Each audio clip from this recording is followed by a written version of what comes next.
Hello મિત્રો, જય શ્રી કૃષ્ણ। તમારા સૌનું સ્વાગત છે મારી યુટ્યુબ ચેનલ ડિમ્પલ વેલનેસ યોગામાં। આપણે આજે કરીશું પેટની ચરબી ઓછી કરવાના આસનો। સૌપ્રથમ કરીશું મંડુકાસન। બંને પગ આગળ, જમણા પગને ફોલ્ડ કરીશું, પછી ડાબા પગને વજ્રાસનની પોઝિશનમાં બેસી જઈશું। બંને हाथ आमने सामने, બંને આંગળીઓ એકબીજાને ટચ કરીશું, અંગૂઠો અંદરની તરફ।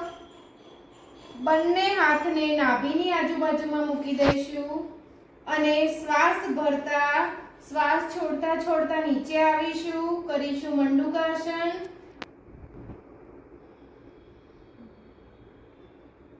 નજર ઉપર।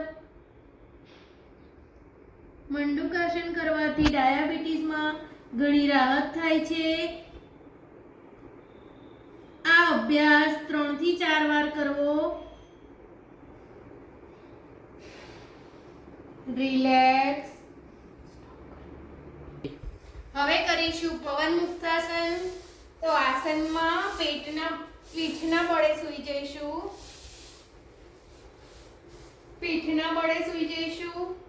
જમણા પગને ઘૂંટણથી ફોલ્ડ કરીશું, એ જ રીતે ડાબા પગને પણ ફોલ્ડ કરીશું। બંને હાથે ઇન્ટરલોક, મસ્તક ઉપર શ્વાસ છોડતા છોડતા બંને ઘૂંટણની વચ્ચે નાસિકા લાવીશું।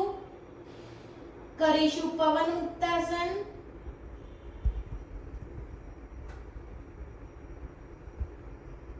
એક મિનિટ સુધી કરવું।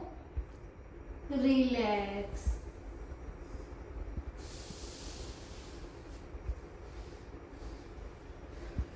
હવે કરીશું ઉત્તાન પાદાસન।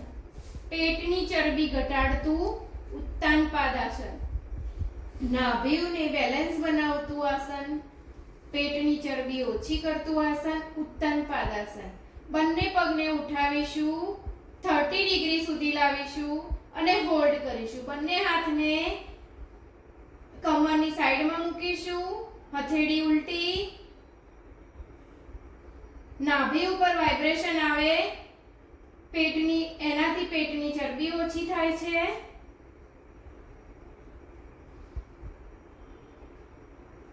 શરૂઆતમાં અડધી મિનિટ કરવું, પછી રેગ્યુલરમાં મિનિટ સુધી કરવું।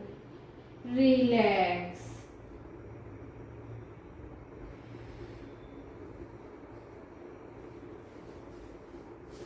નૌકાસન। બંને પગ ઉપર, બંને હાથ ઘૂંટણની ઉપર, હોલ્ડ હોલ્ડ। પેટ ઉપર વાઇબ્રેશન આવે તેથી આપણી પેટની ચરબી ઓછી થાય છે।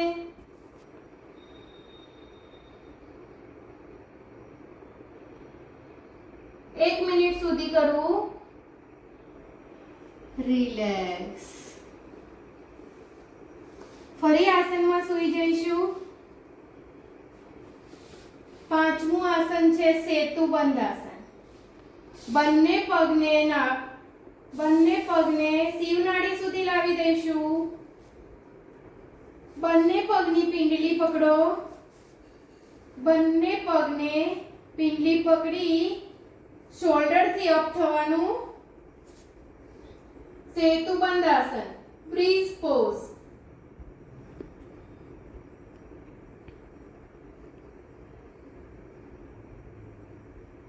આ આસનમાં પણ 1 મિનિટ સુધી હોલ્ડ કરવું।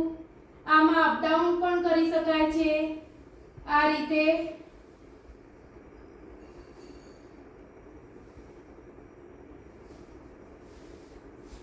રિલેક્સ।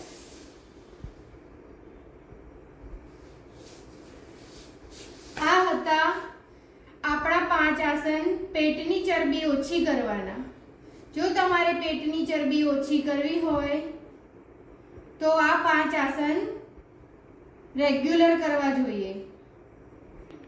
જો તમને મારો આ 5 આસન વાળો વિડિયો પસંદ આવ્યો હોય તો લાઈક, શેર और सब्सक्राइब जरूर करजो।